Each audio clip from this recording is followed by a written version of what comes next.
Bluecoats. Run it back to page.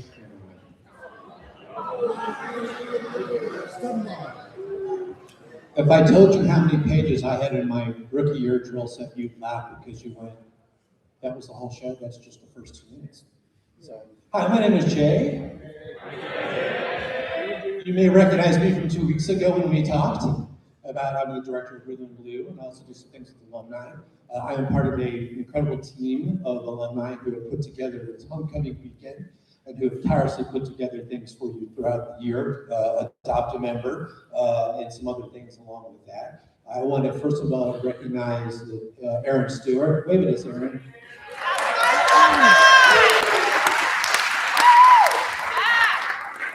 You clapped, but I didn't tell you why. How nice of you. She is responsible for that amazing historical display that you see out there.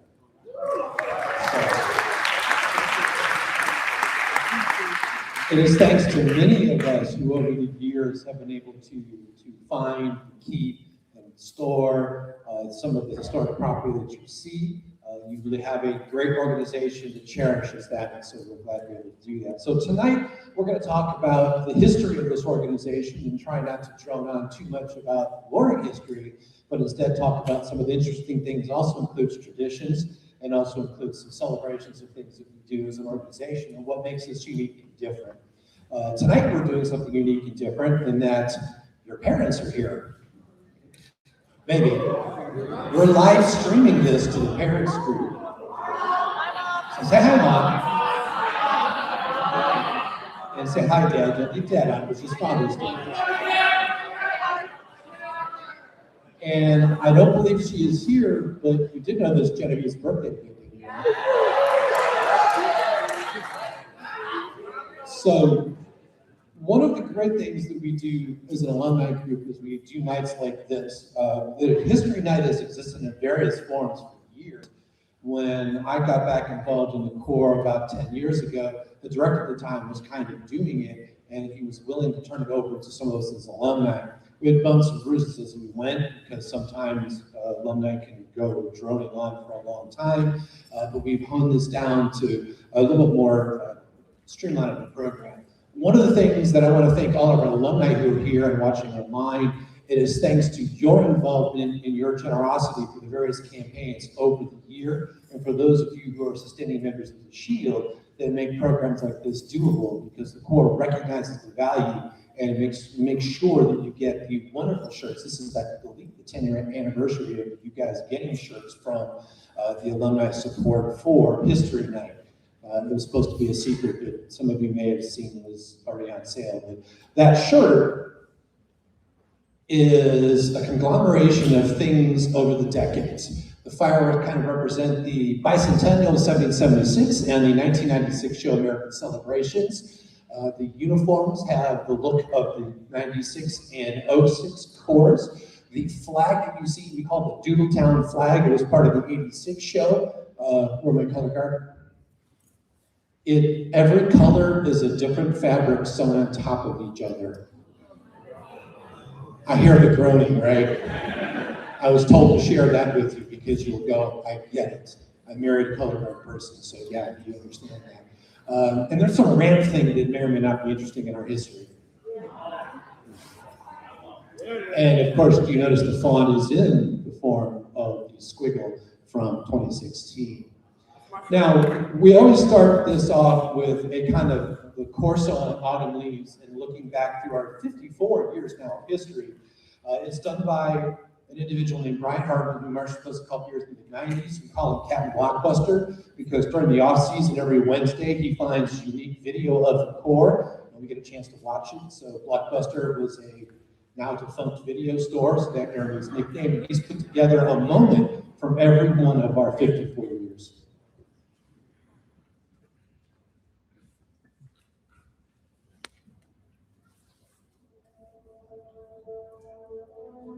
Audio is a little soft on this.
That gets harder and harder to do because we added seasons, but the song doesn't get any longer.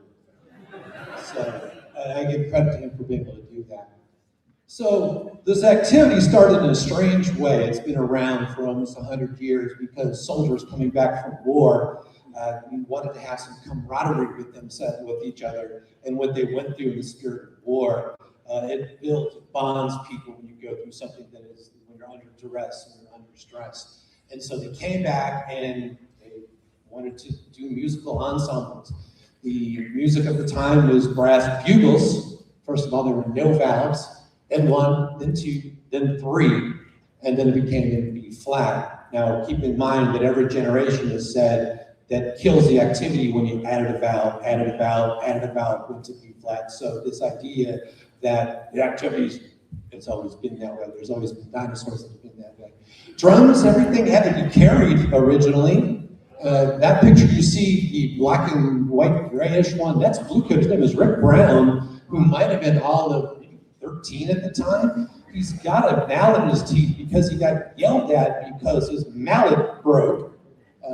And the mallet, when it broke and hit the ground out of his control, was a tick. It cost the Corps 1/10 of a point. And so when the next mallet broke, he shoved it in his mouth so that he wouldn't have it fall on the ground and get ticked. So that was the era of the time. Guard, there were pipes. That's just a pole.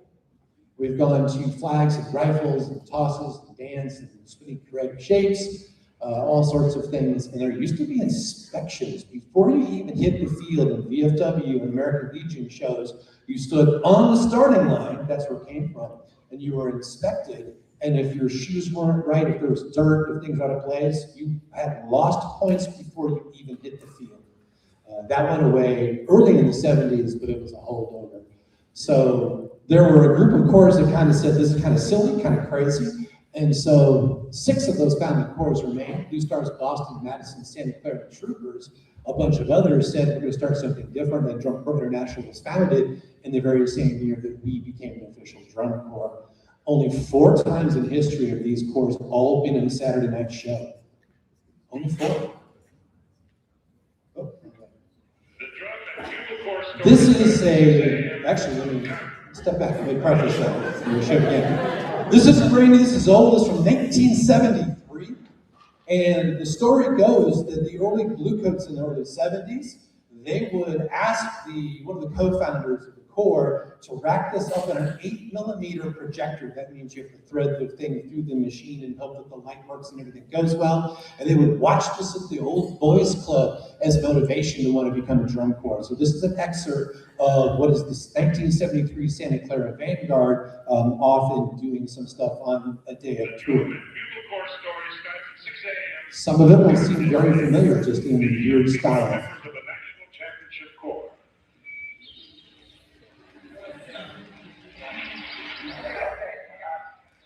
Today's schedule, you've got a long bus ride, and that's the truth, about 7 hours. So get a lot of rest. There's a parade this afternoon. As soon as we get there, we have to do this parade. After the parade, that is, we're going to work on the exit, because we've got to get that together, we've got to get you off the field. The contest is at 7:30 tonight, so we'll eat after practice, dress, and go to the contest right away. I think that's about it for the day. You older people, take care of the new ones, if you would, if they need any help. Be sure you get to them. Okay, let's get on the bus. We have one advantage over most high school and college bands in that we have one show. And a high school or college band may be required to do one show every week, a different show every week. So we spend all our time in polishing the one show that we have. That's really what drum corps is all about, perfection. And that's exactly what we strive to do. Every minor flaw in the music, in the marching, in the percussion section is worked on. We get to the point, hopefully by the end of our season, which is usually in August, where we're fighting for 1/10 of a point. We may take 15 minutes or half an hour or 2 hours to try and get rid of 1/10 or 1 error, 1/10 of the point. As far as the dedication the kids have, that has to happen, because this is what a top drum corps is all about. It's a different type of individual than you find usually in any other type of group. It's more comparable to a football team or a basketball team, a professional group that practices hours and hours on a set play in order to win. And that's why we practice hours and hours, in order to win.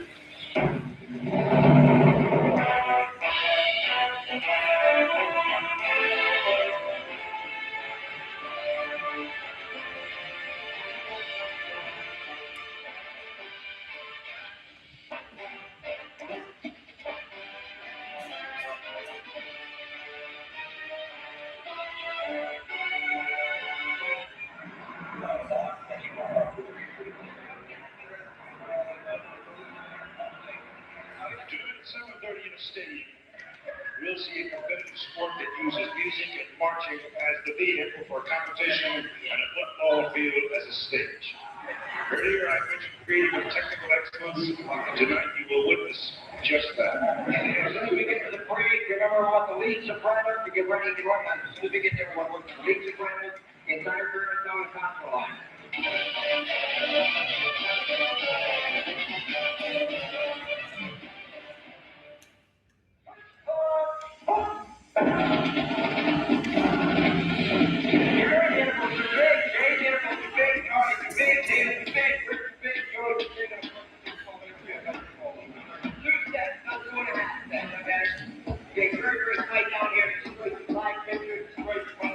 Sometimes, particularly on tour, we're practicing up to 10 hours a day. The amount of practice that they have to do at home and on their own during the year is unbelievable also. Anyone can try out to join our drum corps or any drum corps. We've had people who've come into the horn line who have not been able to play an instrument when they try it out in October and march the next summer with us. They did very well.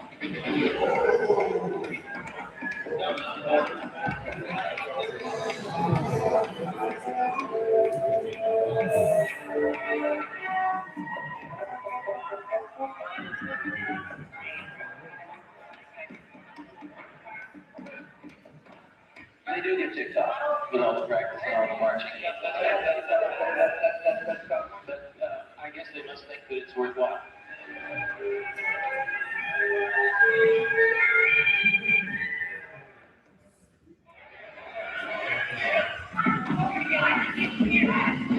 That's troopers.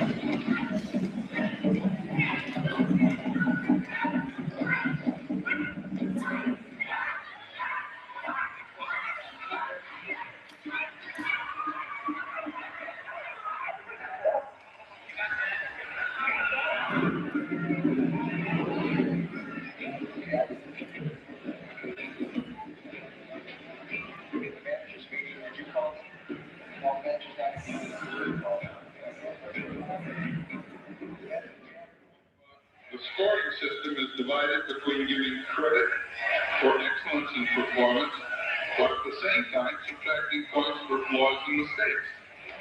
A perfect score is 100 points, and the winning corps achieves this high score by having an outstanding program and performing with the fewest mistakes.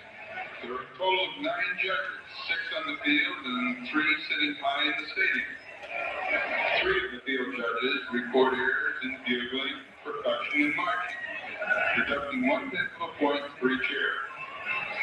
2 of the judges are evaluating the content of the corps' performance, and they give credit points. The 6th field judge checks timing and marks all sorts of penalties. The 3 remaining are the general effect judges.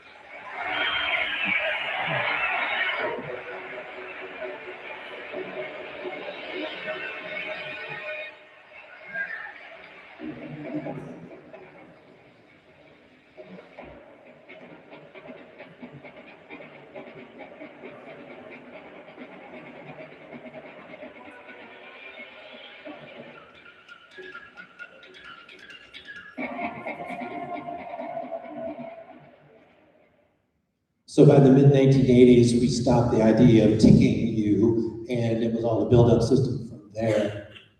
Now, I did this one last year, but I'll share this again because there are dinosaurs who say, drum corps is the way it's supposed to be. And all these people who don't like the way the uniforms, or what they don't think is uniforms, all these interesting opinions, and they all want to go back to drum corps the way it used to be. That's what it used to be. Those are all uniforms from the 80s and the 70s. So is it really all that different? I mean, so yeah, it's all in the eye of the beholder. Now, the Bluecoats were technically founded sometime in the 1960s, where Ralph McCauley, one of our co-founders, was a sergeant with the Police Boys Club in downtown Canton, and he was tasked by the director of the club, J. Babe Stern, to maybe come up with some sort of musical group. And so they went and found some horns and found some drums, and 30 boys became part of the very first drum corps for this organization.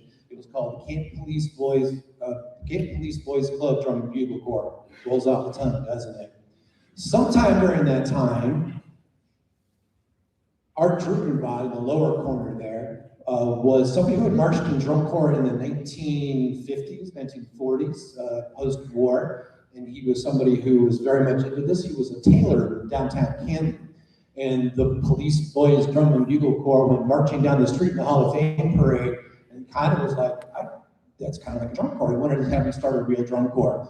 And so he approached the other two, and in 1972, they kind of formed the Bluecoats, but it wasn't called the Bluecoats yet. It still kind of used that name, but the 3 of them officially kind of started the idea. They then that summer went to a show which you would call like a San Antonio regional. It was in Marion, Ohio, and if you're like, Marion, Ohio, don't book a weekend, there's not much to do there.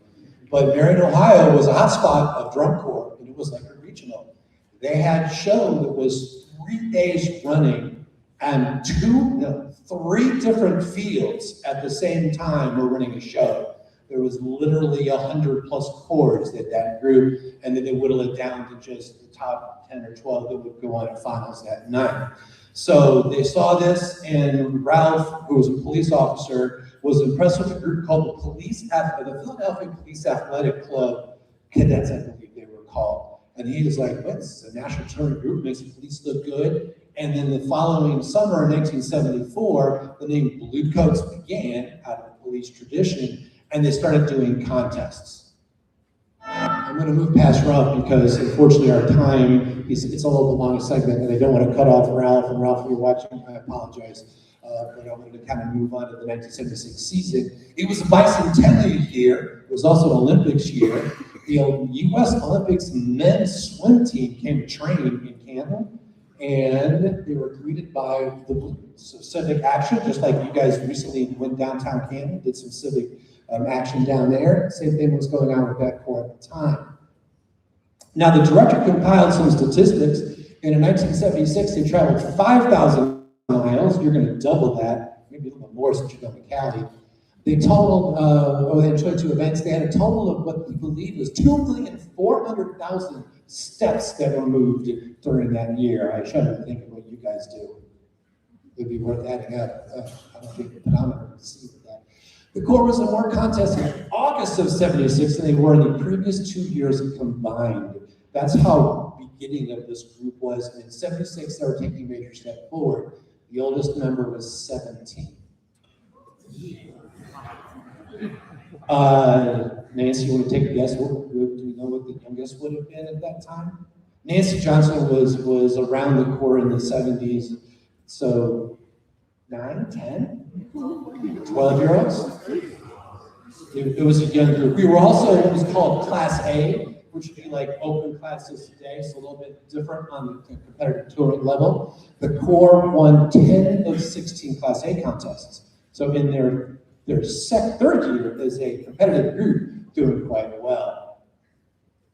There were some lesser-known facts. We don't know if these are true or not, but supposedly Ralph McCauley curbed the bus, because he also drove the bus 33 times. The Blue Devil Scouts in Santa Clara never defeated us. Of course, we never went against them either. So there's a trick to that. And over the contest, we dropped a shoe, a finger civil, 2 halves of castanets, 1 trigger valve, 12 rifles, and 21 timpani cranks. If you don't know what that means, to change the pitch of the timpani, they would crank the handle, and that would change the pitch of the timpani. Each one, like a bass drum, had their own individual line. That's our equipment truck. It's a little box truck. Now, 76 would have been our first time to go to DCI Championship Finals, except, stop me if you've heard this before, there was a pandemic. There was an outbreak of a thing called Legionnaires' disease. It did not cripple the nation, but it was pretty much in the northeast of the country. Championships were in Philadelphia that year, and the Corps, like it's always been doing, made a conscious health decision for the safety of their members, did not want to expose them to potential dangerous viral situations that we did not know much about in 1976. They found out about that after the home show near the end of the season. It's about the same time it is now, when they circled up and the directors went, oh, by the way, we're not going to finals. So an unfinished season. So imagine the excitement of going to finals for the very first time and then having the rug pulled out from under you for something that was totally outside of your own situation. This is Bridge Over Troubled Waters. We only have audio, but these are stills from the 76 season.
audio being what it was for the day. The song Bridge Over Troubled Waters very well could have been our core song. It was played on the field, but a lot of members would continue to play that song on their boom boxes throughout the next decade as kind of a rallying cry to that earlier core. Of course, that has changed since, obviously.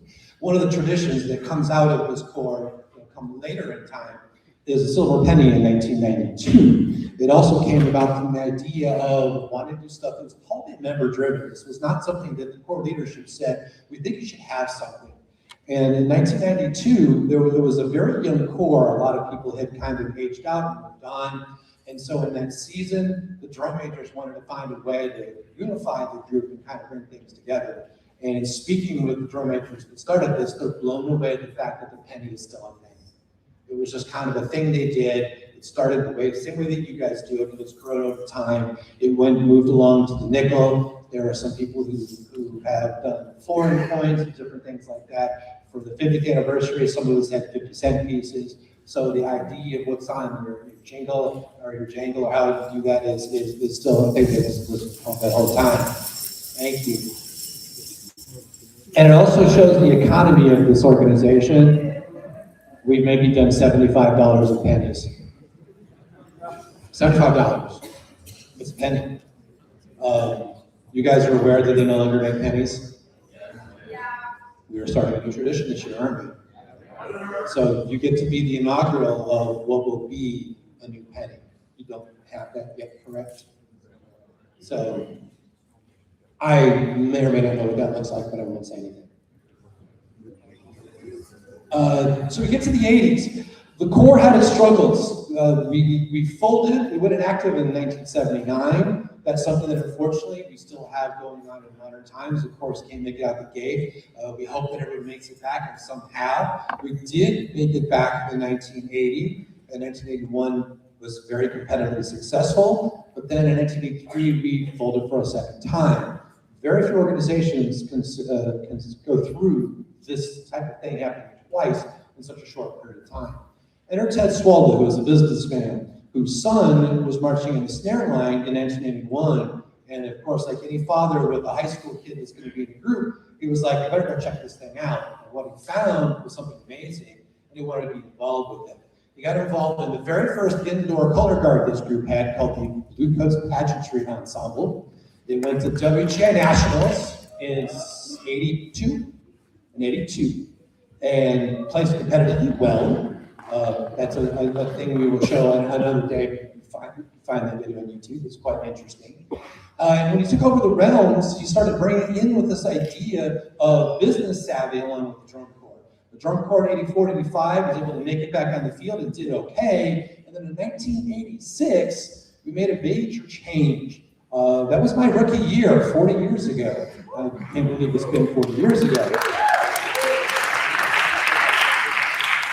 The way we changed things is that he brought in a new program coordinator. They brought in some new design staff that we shared with some other top 12 cores, so it improved our game, and even some new instructional staff. We also improved on the business side of things. We had, don't quote me on this, but we may have had the first custom designed food trailer. That's what you see there. That was brand spanking new, custom design. And you learn from this activity. It only lasted 2 years. You see it's being pulled by a dually pickup truck. It doesn't make it over the mountains, so we had problems. So we hooked it up to a tractor, the big 18-wheelers. It was too powerful. It was actually pulling apart the flooring. So it only lasted 2 years. So on the long scale, it's like, it didn't work. But again, the idea was we're making your touring experience better and making things more efficient. That's those wonderful flags again. It also was the introduction for me to what was confidence building. And the idea that when these people came in, they found out that we were a little bit better than we thought we were. And so it's interesting that they happen to be 6 words, but these 6 words were, you are better than you think. And there was a lot of confidence that was built into this year. And this year we moved from not being a semifinals core to jumping 12 places all the way to 15th in one season. And it was a pretty cool jump. But enough of me. I want to bring somebody who's related to me up on the stage.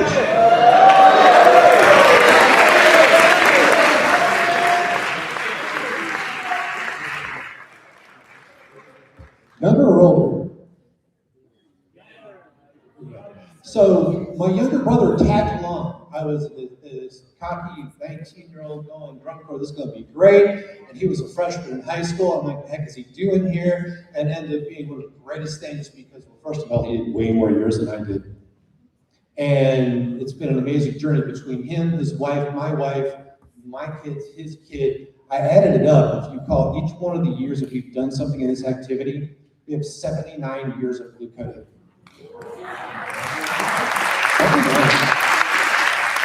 That's why we've got good there. So I put together some slides for him to kind of react to for that season. I'm hoping that these are the way that things happen. We'll find out. Stuff may or may not be true.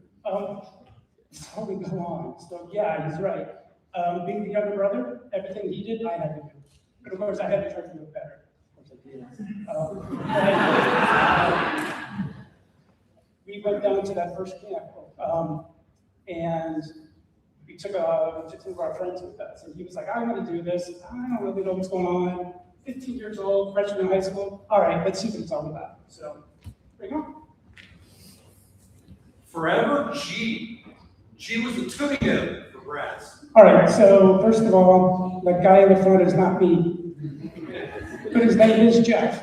Jeff Waterman. The guy in the yellow shorts, that's him. Nice shorts. All right, so the Forever G. So like I said, Jay and I, we brought 3 friends with us to that first camp in November, day after Thanksgiving. And we get ready to start. There's new product instructors, he was saying, his name's Dave Moore. He gets everybody ready. We're gonna start with the G. All right, he gives us the count off. Downbeat, big beat cuts us off. No. Let's try that again. Again, counts us off, immediately cuts us off. Downbeat cuts us off. No. We're not ready. We're not breathing together, we're not attacking together, intonations all up. It's just not good. That 2-hour rehearsal block was spent entirely trying to play a G. The entire 2-hour block. We finally got there. And the point of that was, is like probably somewhere else, a horn instructor would have said, you know what, we got to move on. Dave Moore wasn't going to do that. The staff that year in '86 wasn't going to do that. They were raising the expectations. They were setting the tone of what we were going to do for that season. We were not going to be semifinalists anymore. I'm sorry, out of top 25, we were going to be semifinalists. Y'all know what overtones are, right? Yeah. Of course you do. We didn't. We didn't have a lot of music majors. And so one of the cool things about You Are Better Than You Think You Are was that when we heard overtones for the first time, it was like, whoa. A show without seats or press buttons. All right, where's Ashley? There you are. You heard this one, so you can go to sleep now. Come on. You're Canadian, right? Right. Any other Canadians here? Woo! All right. So, Sarnia, Ontario. Sarnia, Ontario is just north of Detroit, and it's like on Lake Huron. So we do this show. It's on Canada Day. Canada Day is like their Independence Day, whatever they call it. And so they're having a festival for Canada Day, and it's in this park. Now, what do you notice about this park? There's no stadium there, is there? There's no lights. But if you look at that blue line a little bit, there's kind of a hill. It's probably goes up to about that end here, about how tall that hill is. That's where the show was. There's also a festival going on. So there's funnel cakes, fried food, carnival games, all that kind of good stuff. And they decided they're going to have a 9-corps drum corps show in this park. It's the festival. And of course, because there's no lights, it has to be in the afternoon. All right. So they lined the field. But the way they lined it, so his rectangle's a little off. Sorry. The way they lined the field, there was no room for a drum major stand. So the drum major has to stand halfway up the hill. And so he's standing halfway up the hill next to people on blankets that are eating funnel cakes. No press box, where'd the judges go? Well, as you heard earlier, there are 9 judges, 6 of them were on the field, the other 3 should have been in the press box. They decided to sit on the hill next to the drum major, next to the people eating the funnel cakes. All right, so the other issue you run into, horn players, you guys know this, when you're standing and you're playing, you're 10 degrees above, right? Your horn angle's 10 degrees above level, right? At that point, we're playing over the top of the drum major's head. The judges are sitting below the drum major, so we're playing way over their head. There was a debate of sorts in the horn arc about what are we going to do. We were consistently worried about how are we going to do horn angles. We're not going to score all of this. You can't do negative horn angles. That's just not right. So we spent more time talking about it than we should have, and it was just decided, like, all right, you know what? Just try to do what you can. Try to make it work. And we did. We ended up winning by 6 points. But the great thing about having an afternoon show, Canada Day, with the festival, is we get to stay and really be part of the festival. We also had fireworks going off that night. So that's the nice part. So the dust hits, and we're a bunch of Bluecoats are sitting in the field together, waiting for the fireworks. And because we're Bluecoats, whenever a round of fireworks went off, we were extraordinarily dramatic about, wow, sparkling. And the Canadians were kind of like, what are these American band kids? And then somebody had a fun idea. It may or may not have been him, but somebody had this fun idea. It's Canada Day. We should sing them happy birthday. So we did. We had good intonation, 4-part harmony. We came in together. And we got a lot of cheers from that. And then the Canadians all of a sudden kind of became groupies for us. So they really liked us. That was the good thing about the show itself. I spent more on a car. Okay, so those are 4 buses. Pretend one of those isn't there. So this is a few days after Canada Day. It's July 4th. We are in some suburb in Chicago, the Alumni, something village, something heights, whatever. And we have 3 buses. We're crammed on 3 buses, and they're continually breaking down.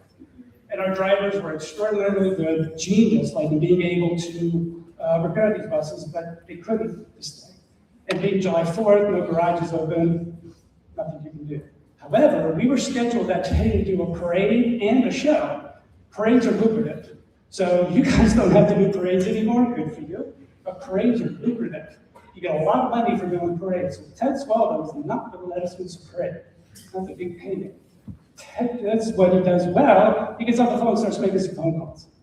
And pretty soon, he's found a bus for sale about 30, 40 miles away in Wheaton, Illinois. Winterguard was selling their bus. Off he goes. A couple hours later, he comes back with a bus. But then he also has got these shopping bags, and he gets a bunch of us together. He's like, look, starts handing out sandpaper, steel wool. We got to sand off the logo from the side of the bus. So we're doing that, and Ted's helping because he's always doing that. And we can't help ourselves. Ted, how much you spend on that bus? Oh, come on, don't ask me that. I'm not going to tell you guys that. Well, Ted, we were interested in buying our own bus because it looks kind of cool. How much would we spend? He kept being quiet about it, but he finally says, I spent more buying a sports car for my son Scott than I did for that bus. And the thing about it was, if you're ever going to try to sell a bus, don't sell it to Ted Swallow, because he's going to get you on the negotiation. All right. But he did get that other bus fixed. So now we have 4 buses. And in 1986, maybe half the top 12 had 4 buses, so big time for us. So it's another step up for us. So we got these 4 buses. One of the buses, smoking 265, not because it had bad exhaust, not because it was always on fire, it's because the bus was dedicated to people who smoke. There was an entire bus of people who smoke.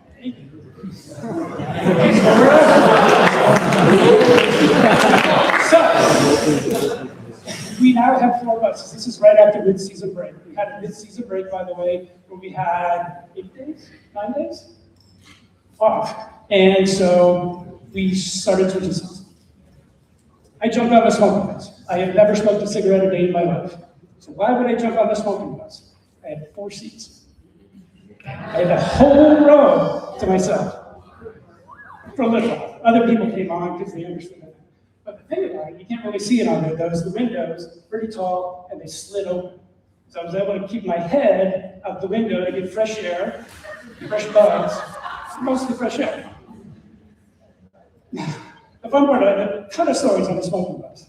There was a bitchy can, can't talk about that one. There was a guy who quit in the middle, there all sorts of fun things. But here's the thing, the sound system for Smoking 65 was a boombox that was bungee cord in the 11 track. And 90% of the time that people were playing music, it was Rush albums. So the band Rush, because pretty much everybody on the bus would air drum along to the songs. Even the bus driver, who's usually Jay Pillow, he would be air drumming along, and we'd have to gently remind him, 2 hands on it, 2 hands on it. He understood. Second most band that got played on Smoking 265, fun coincidental fact, was the album Owner of a Lonely Heart by the band Yes. Right. All right, thank you much.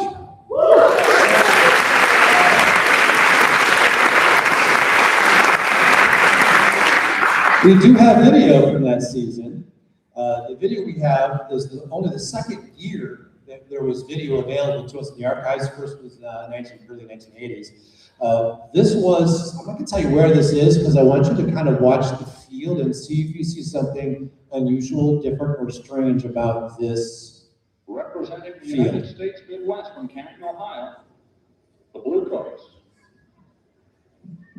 So the opener, Doodletown Fifers.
And then they cut to our tag ending, which is about 90 seconds.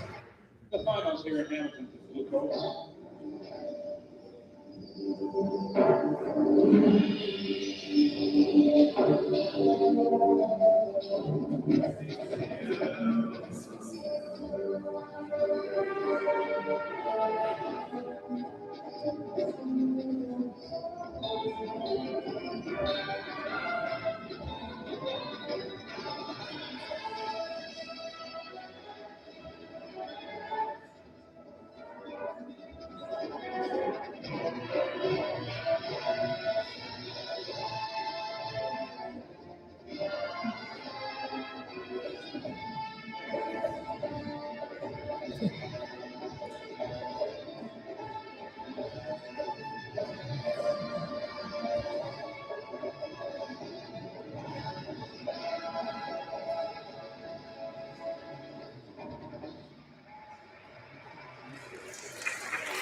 Got a guy with a close up on the cymbals in the front ensemble. We call it the pit. He's been a member of Rhythm and Blue for the past 5 years. So still doing it, still kicking it. Did you notice something about the football field? 2 50-yard lines, a C in the middle, you got the Canadians, and the field is wider, so the back sideline really was the back sideline, and the hash marks were all over the place. So very confusing. We used to do like maybe 1 or 2 shows in Canada, so that conversion of that football field was crazy. I talked about the 6 words. You guys know your 6 words. That's been a tradition that's been around. Really, it started in the mid-90s from the member-driven standpoint again. Something as a motivator. It was picked up in '99 by the drum major who was a member of the soprano section, trumpet section in 1995. It was where that originated. And then it became more and more acceptance throughout the 2000s. But that Ted Swaldo guy kind of started 6 words in a way because there was what I call the public-facing 6 words. And we had a motto, be the best you can be, knocked down into 6 words. So not maybe what you guys know, but it's kind of this idea of phrasing things in ways that's kind of been around for a while. We move into the 90s, and Ted, as a businessman, can't keep doing drum corps the way that he would like to. We're starting to move towards full-time drum corps activity. Bill Hamilton was tapped to be the director, and in the 90s, we started to find a growing sense of this family feel of an activity, because there are many corps that were just disappearing from the horizon, that were not able to make that move into the next era of drum corps. And a lot of those people came to Canton, Ohio, because we were a sure bet to make top 12 and had people that they knew here. And the family feel began to grow in those mid-90s.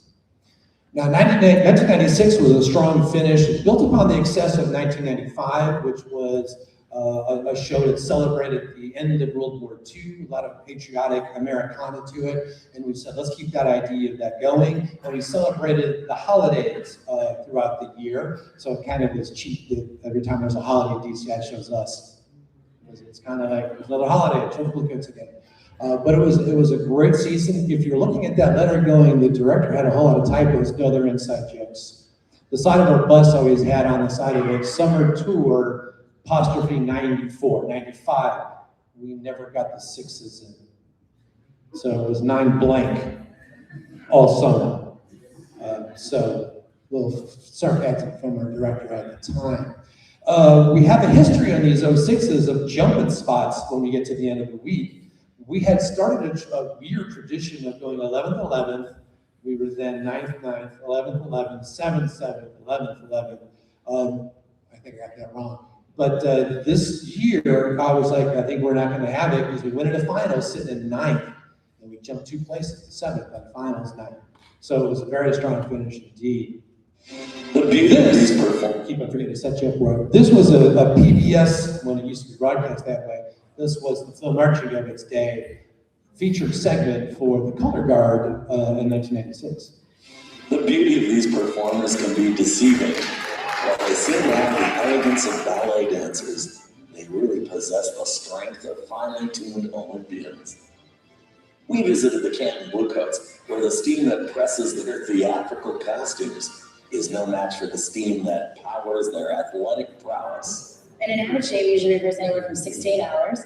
We start the morning off with about an hour and a half of calisthenics, running, getting their body stretched out and ready for the day. We move on to some dance training where they get their body ready from a dance standpoint. Then we'll move on to some equipment technique where they get their hands ready, they get themselves focused in their equipment. We'll work on some putting the show together from a performance standpoint, from a theatrical standpoint. We'll run parts of the show and get them ready to do those that evening, and then we'll move on to the show. In order to maintain such a rigorous schedule, volunteer support staff stands ready to fuel the fire. Fresh fruits, vegetables, and home-baked goods are just a part of their carbo-loaded 4 meals a day program. And of course, there's always sleep time.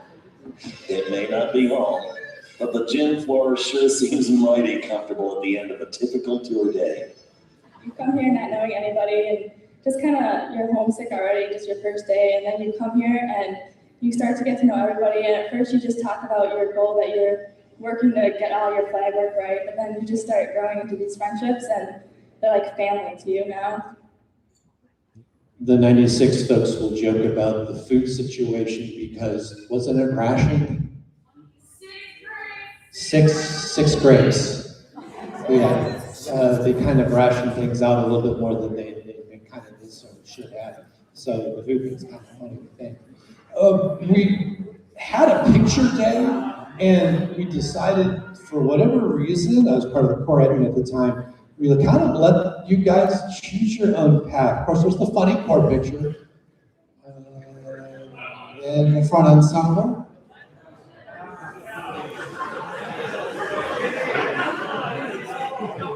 The Mellifans.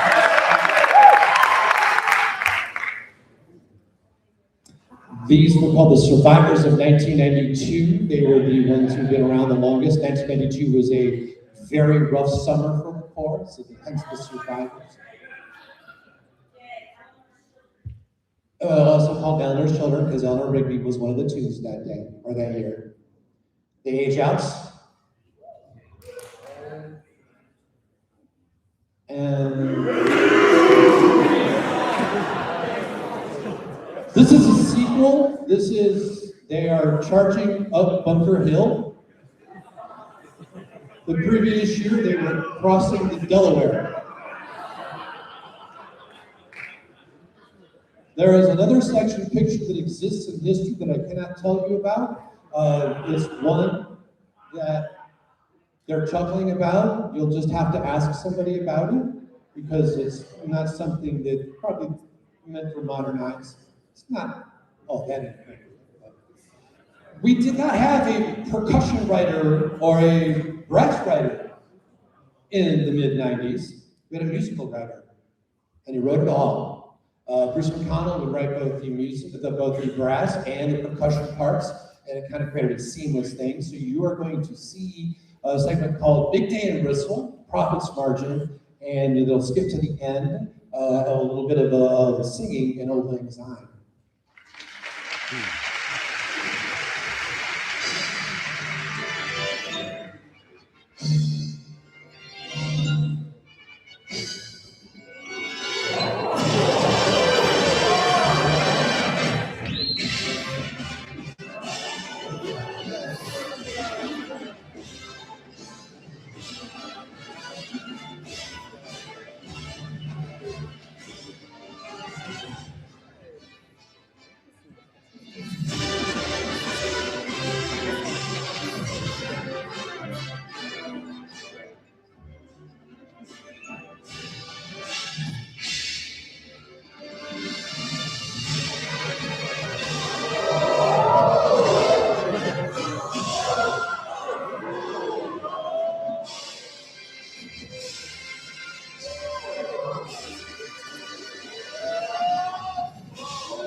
Profits Margin is the drum feature. It's a little cutting edge for its day because it's not just drums, but you'll have brass segments in it as well, which is modern.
That middle to the drum solo was a tribute to Labor Day, which is not exactly a holiday that you always think of, but lots of industrial, lots of metal in that one. The Corps did not start out in 1996 wearing helmets. In 1995, the design team was very ahead of its game. Stop me if this sounds familiar, but if you get away from a helmet, you can show facial expression and people can read out that from the audience. It's kind of your thing, isn't it? So they had that in 1995 when they had the service caps to show out the face.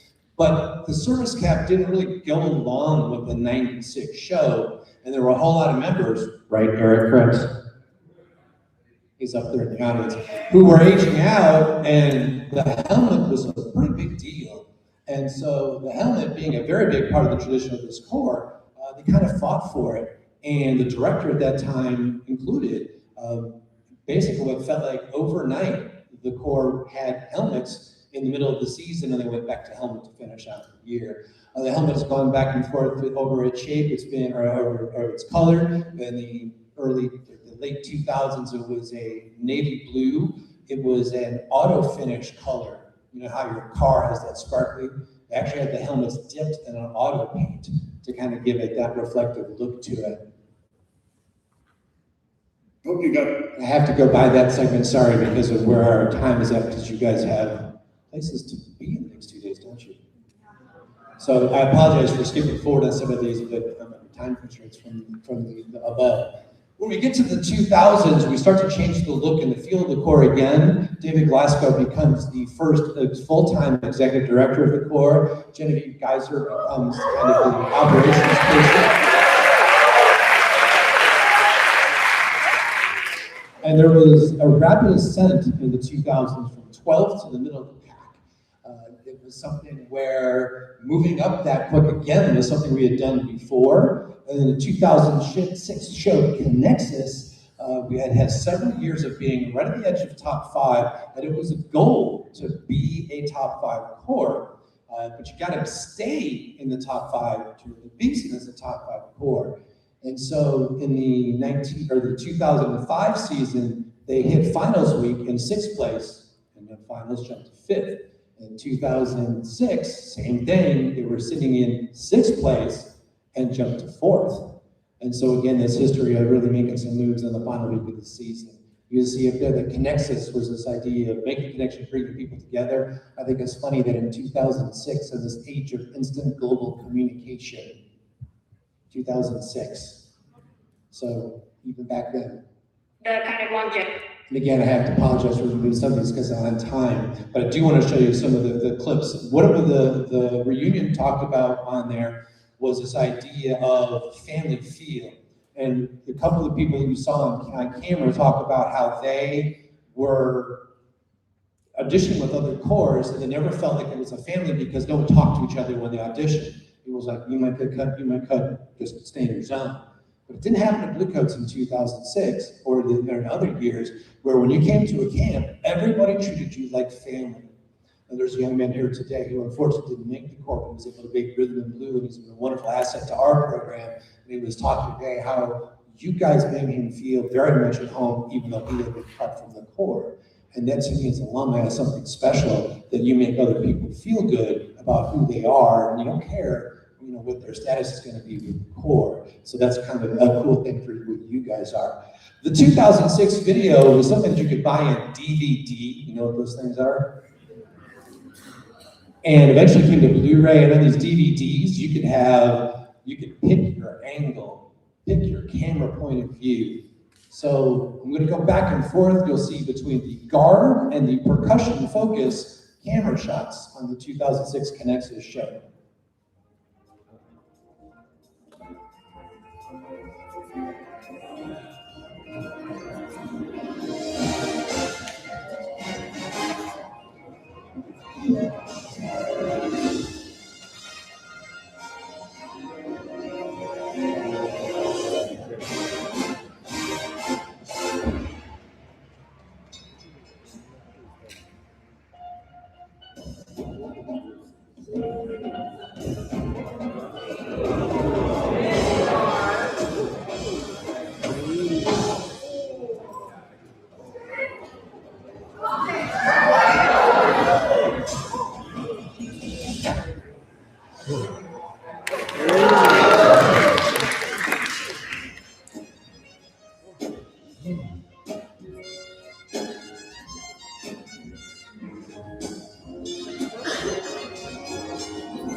And this will be the last year of that look. They went from 95 to 2006 with the white pants and the dark tops. They'll move into what's called the super suit in 2007.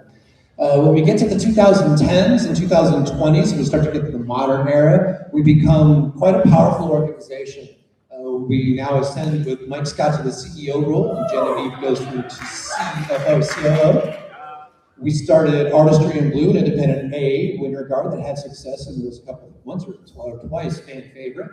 We started this legacy art thing that you guys unfortunately won't have a chance to see tomorrow, but hopefully you do when you get a chance to watch on the flow. We had Blue Indoor winter guard for a couple of years.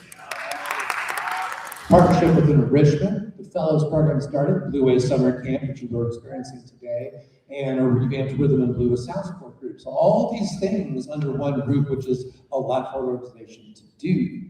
The core and middle 6 of the years of that decade, including the last 5, I believe. The run of medals continued in the 2020s, as you are well aware, with 22 to 25, with a second championship in 2024.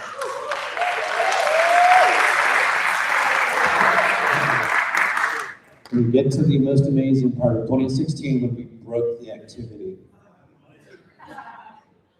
So the success of Tilt, which is many people still their fan favorites, and Kinetic Noise, it allowed this organization to push the boundaries even more and win our first world championship. And I think that picture kind of states everything about that season, doesn't it? The per joy, no helmet, the uniform change, all sorts of things.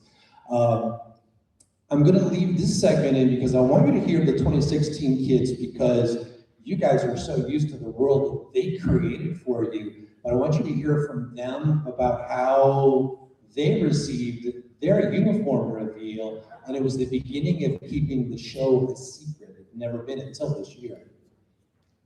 Well, actually, I can kind of go all the way back to, remember whenever they gave us like a little video conference of the reveal of the show, and the slides were just silver, and they didn't have no designs on it yet and everything. So I did not throw the secret out, but my my ex at the time, we were all watching it and stuff because we were like, what? They're like, what's that show? You know, because they're all so serious about it. I'm like, that's not it, you know. But they're, you know, it was they kept the secret, they kept it, but they saw what we were doing, and then we saw. I think it was like our that movement girl that we had, Lauren or something, she like ran up the slide like American Ninja Warrior, and I'm like, what the hell are we doing? You know, and then once it was done, they explained what the show was and the concept and everything that was behind it, and then like all of my people that were on this, they were all like, you know, color guard designers and everything. They were like, what the, you know, and it wasn't a bad one. They were just like, dude, this is gonna be crazy as hell, because they knew that drum corps, like the other groups weren't gonna try anything this risky, you know, so they were like, you guys are about to kick ass, and I was like, what are you talking about? It's just another freaking show. These spots are just crazy as hell, you know, it's whatever. And then I didn't realize that until we had to keep it so freaking hush hush. The no leaks like mentality that we're trying to push. Hashtag agriculture.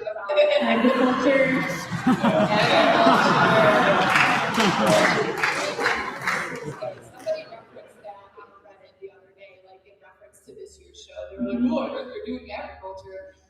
Think back to April Camp 2016, sitting down in the auditorium at Glenwood, and they walked out the uniform for the season, demoed on Samuel.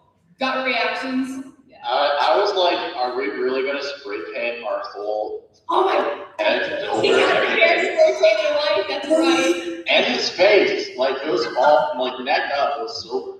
I was just going to say, I just remember it being like so quiet. Like there was no like excitement in the air. It was just like you could go and we were all like, are they pranking us? I do remember us a lot like nervous, and me, who was like brand new to to world class. I'm like, I want to be hyped so bad. I'm looking around like, I don't know that this is the vibe.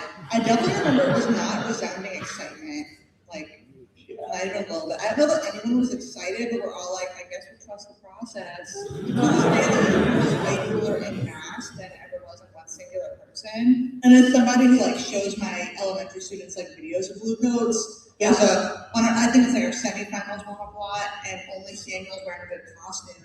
And all my students, I mean, granted, they're like kids, right? But like, they all make fun of him. They're like, and I'm like, no, but wait. And the next video I show them, it's on the field, and even the kids are like, I mean, that's like, yeah. No, it was always intended to be like a cluster of us, or else it doesn't quite come off the same way. But I was not super hyped either. Like, as much as the 2015 uniforms were like super hot, super sweaty, super heavy, like, that was a super suit, right? Like, that was the Bluecoats look at that time, and it was like so weird to conceptualize myself wearing something that was not remotely close to that. And I didn't really even understand the process until like the first time we did like an ensemble rehearsal on them, and I was like, oh. Yeah. Like, oh.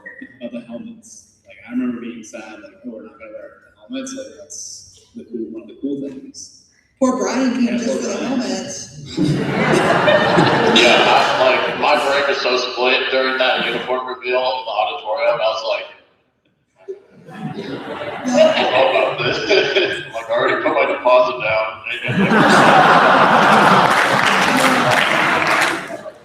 From the audience, like when we all came out, and it was, no one knew what we were even gonna like look like.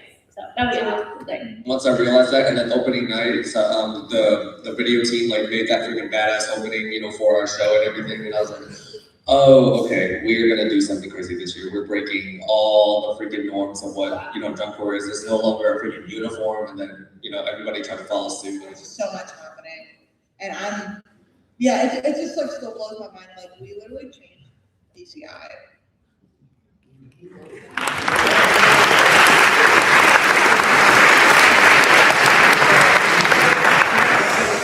I want to bring one of those members who changed the activity forward to you.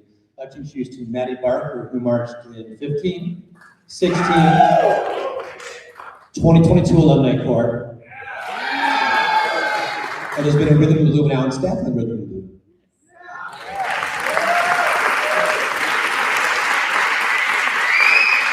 I didn't know he was going to show the video, and I accidentally wore the exact same outfit tonight. So, whoops. Just to condense down, like a lot of what you heard in that video, our experiences with members coming into 2016 was we had such an understanding of what the normative presentation of drum corps was, like in the mid-2010s, and a lot of us were coming back off of a super awesome season, marching Connect Noise, and those old, nice, very heavy and hot, but very cool super suits. And then like seeing something different, getting rid of the helmets, getting into like flexible uniforms that allowed us to move in ways that we hadn't even really considered to be options for members of like percussion and especially the horn line. Bringing things like an opening, like very well-developed dance block, which is not something that had been seen consistently in the activity up to that point for sections outside of the color guard. It was so different.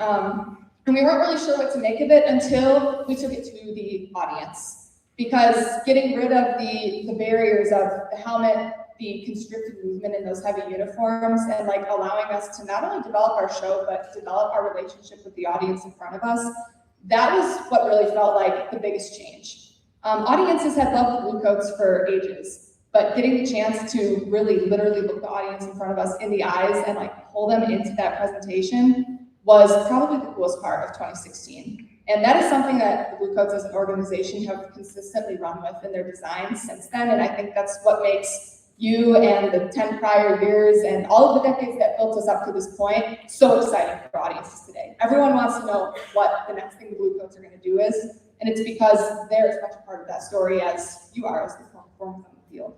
So those are just my quick thoughts.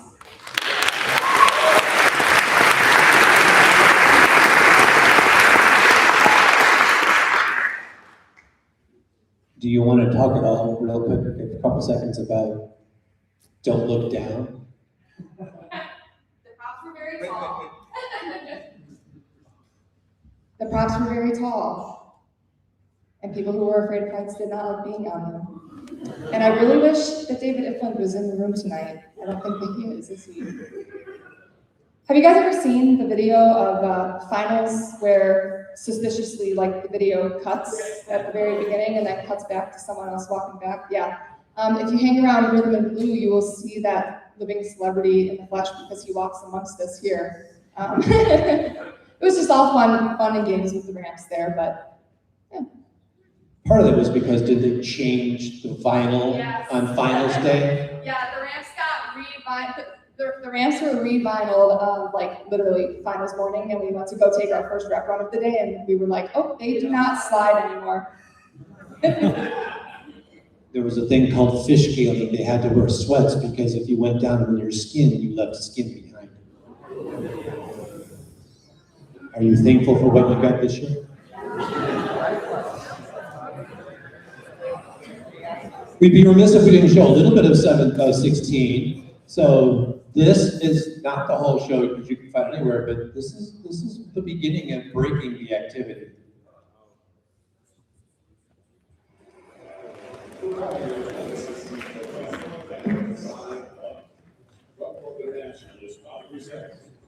Bluecoats.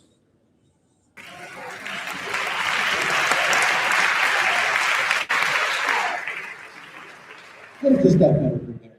So there are only 11 corps that have ever won Trump International. Only 6 of these, 10, have won more than once. And you can see that there are some that are no longer active. So only one of those went inactive twice and has gone on to win a championship. So you are in an organization that is resilient and does not give up and fights very hard. Now, I ask you to do 2 things at once. If you can do 2 things at once, please. And that is, I would like in a moment to have those of you age-outs that have brought your horns and alumni come up on stage to do up news. Wait, Simon didn't say it. Tony didn't give you the count off. So that, and while that's going on, Tony has got a couple of jackets to give out. Because, go ahead, those of you can get up and go, for those of you now moving for your horns instead. I'm really struck by the amount of baby blues that I see in the audience that are young people. No other organization that I know of does this idea of handing down jackets. It just doesn't happen. And I've talked with people who've had kids that have marched to other top 12 drum corps, and they've said they don't know they don't understand what goes on with this. And I call it quite simply, there's a connection between us all, no matter what our years are. And your alumni are proud to say, I like my jacket to live on, honestly, for some of us that don't fit anymore.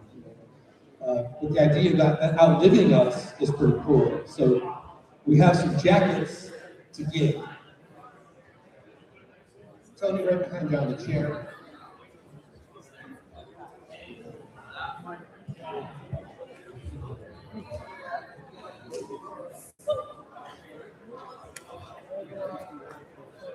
Hello. How are we doing? All right, great. My name's Tony. I'm the drum major. This is my last final year, but we have some jackets to get up. So here we go.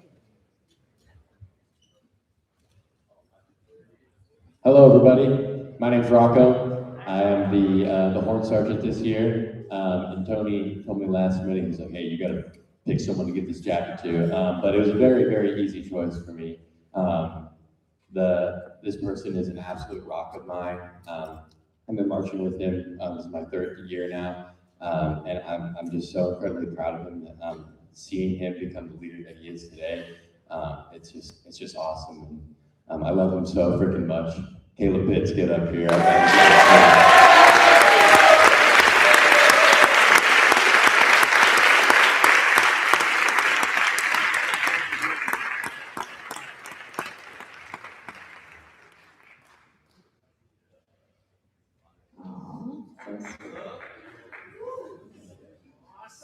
Hello, everyone. My name is Emma Baca. I am one of the color guard captains this year. What else did you say? Okay, perfect. This is my 5th year.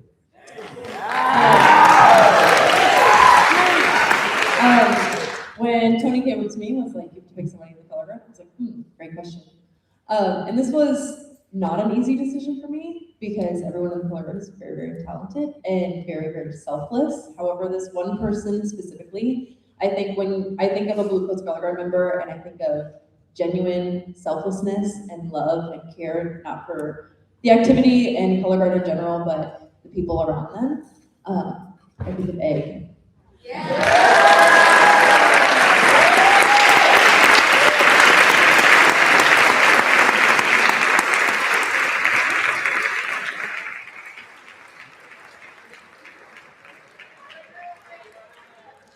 It is very cool. And I love it very much. Happy birthday.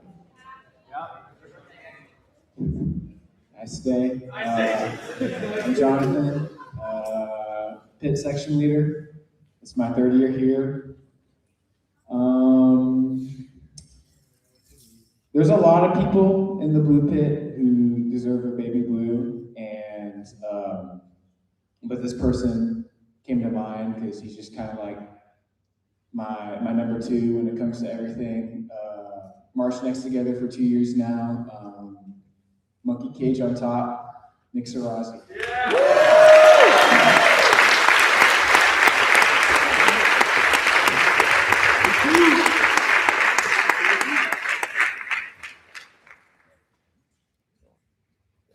Okay, I'll just put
We've been pulling this together, our age-outs and alumni, for a decade now.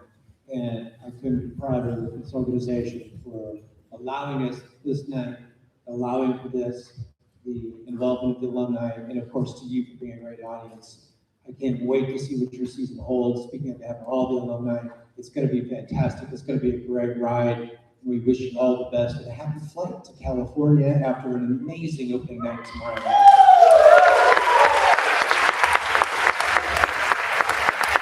I will introduce my duties and turn you over to Tim. Great job today. Keep it up. We got a freaking show to do tomorrow, yeah? Please get some rest, eat well, and good night.